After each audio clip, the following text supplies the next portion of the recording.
ఉపాధి కోసం గల్ఫ్కు వెళ్లిన కామారెడ్డి జిల్లా యువకుడి పరిస్థితి దయనీయంగా మారింది. ఏడాది క్రితం షాబ్దీపూర్కు చెందిన మున్నా రియాద్ అల్బహా వెళ్లాడు. అక్కడ పారిశుద్ధ్య కార్మికుడిగా పనిలో చేరాడు. జీతం ఇవ్వకుండా తనతో వెట్టి చాకరీ చేస్తున్నారని వాపోతున్నాడు. అయితే కొడుకు కోసం సౌదీ వెళ్లిన మున్నా తండ్రి షరీఫ్ 4 రోజులకే మృతి చెందాడు. చివరి చూపులకు కూడా కంపెనీ అనుమతించలేదు. దీంతో మున్నా కంపెనీ యాజమాన్యానికి చెప్పకుండా రియాద్కు వెళ్లాడు. అప్పటికే అతని తండ్రి మృతదేహాన్ని స్వదేశానికి తరలించారు. తన పాస్పోర్ట్ లాక్కుని పస్తులుంచుతున్నారని కన్నీటి పర్యంతమవుతున్నాడు. తనను స్వదేశానికి రప్పించాలని సెల్ఫీ వీడియో ద్వారా వేడుకుంటున్నాడు.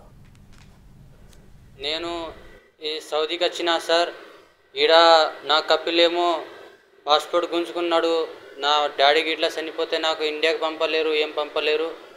నాకు ఈయన్నే ఇరుక్కుపోయినామని నేను రియాద్లో ఇరుక్కున్నా. నేను ఇండియాకి పోతా అంటే ఇండియాకి పంపుతలేరు, ఏం పంపుతలేరు. నాకు బాగా స్థాయిస్తున్నారు సార్. నాకు ఇన్ని రోజుల నుంచి ఇన్ని ఉన్నా రియాద్లో తిండి లేదు, ఏం లేదు సార్.